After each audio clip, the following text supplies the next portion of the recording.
What's up, good people? Mark Holmes here, and as always, I want to say thank you all for watching, commenting, subscribing, and being part of the Joe Boo Sports Report. Without you guys, as well as you ladies, you know that this literally does not work. Hope everybody's had a great Monday. Shout out to all the great people that came over into the live stream, and I guess the Eagles fans as well. You know, it's funny how I guess I stirred them up there with the clip of Philly 500 talking about the stupid throw that Hurts made, which was a pick six by Diggs, and then literally hearing Eagle fans, the J, talking about how Diggs is a trash cornerback and stinks. See, this is where don't get all your information, your talking points from ESPN and Fox Sports, you know, the Colin Cowherds and things like that. Understand that takeaways can be a 14-point swing. Seriously, turnovers are king. Don't let anybody bullshit you into thinking that they're not. Because at that point in that game, the score was 20-7. The Eagles are driving. Had the Eagles continued that drive and they get a score, all of a sudden they're only down by 6 and having some momentum. Instead, that was the backbreaker. That interception goes from now it being 20-7 with you having a chance to get to a one score to now it being 27-7, and now the game is pretty much over. So don't believe the hype on that. But speaking of hype, should we believe the hype on our young wide receivers? Should we believe that we have receivers on the roster that are good enough? Now, let's be clear. We know CeeDee Lamb is our number one. Whether he truly is a number one or not, he is going to be our number one. And we've seen a couple of bad practices, but for the most part, we've seen CD actually playing like crazy. In fact, I will say Tuesday, I was like, man, what I saw from Tuesday's practice of CD, I was like, man, we got to do better than that. But since that time, CD has been playing extremely well in practice. And sometimes you have to get your ass whipped in practice to make you man up and show up. Tristan Hill, with that pancake block that literally went out on Twitter and everybody's looking at that talking about him being ass, he manned the F up, and from then on, he's been unblockable. And that's the same thing about CeeDee Lamb. And that's the same thing to be said about Diggs. Diggs, who said he deleted his Twitter because that shit's toxic. And I have to agree, because it doesn't matter what you do. People are honestly going to try to trash you. People that literally come up in here and talk all nice to you and everything else and want to be your friend are literally other places talking trash about you. And I'm trying to remember, I think it was by the OJs. They smile in your face all the time. They want to take your place for backstabbing. Backstabbing. That's right. They smile in your face, but they're trying to stab you in the back. But that's how it is with social media. And if you're going to be out there, you got to take the good with the bad, because you've got ones that are smiling in your face and loving you and all that, but then trashing you elsewhere. And don't worry, all that stuff comes to light. But back to our receivers and where we sit right now. I believe, of course, CeeDee Lamb is the number one.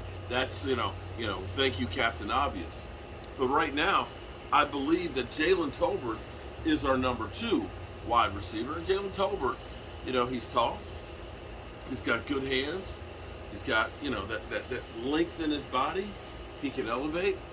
And he's got good moves. And I think he is going to stay our number two wide receiver for the season.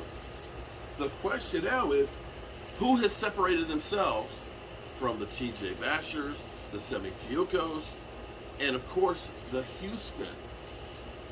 We didn't see him coming, but I actually believe that Houston could be our third wide receiver right now. And that's not to say, Basher had the catch in practice in camp. Basher's had that catch that was unbelievable, but I think Basher is still kind of falling behind a bit. I think Semi is ahead of him, But I almost believe that Dennis Houston, is actually the number 3 spot.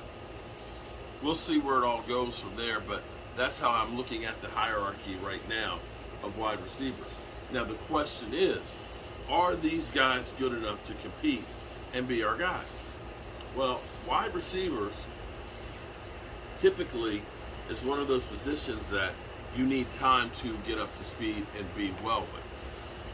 The advantage maybe for these guys is, one, Dak Prescott is butter right now. Dak Prescott is right now miles away from where he was years ago. He's miles away from where he was last year, because last year he couldn't practice. That's right. He couldn't work with these guys.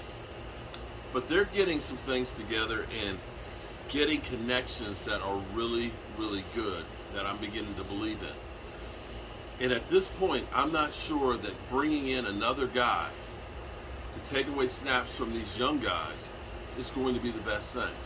I think about when we, in 2020, on the defense said, let's bring in a bunch of veterans. You know, we brought Gerald McCoy, Emerson Griffin, Dontae Poe, and Clinton Ha-Ha-Dix. And what we ended up doing is we took valuable snaps from the guys that are more of the long-term guys, for guys that were over the hill just looking for a paycheck.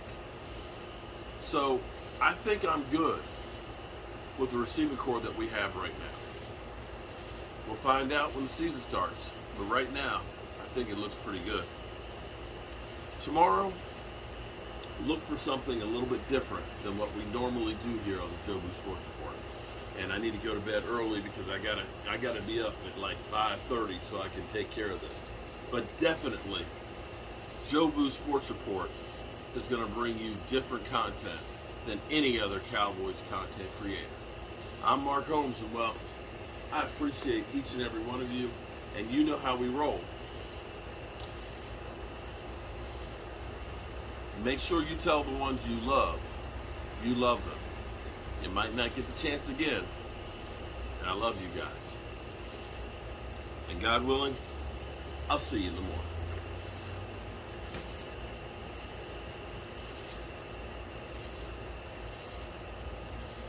No doubt about it. We're also getting reports that the Eagles, and hear this clearly, Dallas Cowboy fans, Mark Holmes, Dak Anthony, where's the fitness? Listen closely. The Eagles have 11 picks. They have the most picks out of anybody in this draft. If the Eagles sitting at 12 decide, hey, Kyle Pitts is at 7, Kyle Pitts is at 8, Dallas wants him, Jerry Jones is drooling all over himself, in Dallas. All the Eagles have to do is pull the trigger, and you're done. You're done. Make no mistake about it, Cowboy fans. We allow you to do whatever it is you're going to do. It's because we allowed it. We run you. We're gonna beat the crap out of Cowboys this year. I can't wait, because that defense stinks. They're gonna allow like 45 points a game. Cannot wait. And the Eagles, they have 11 picks. They have.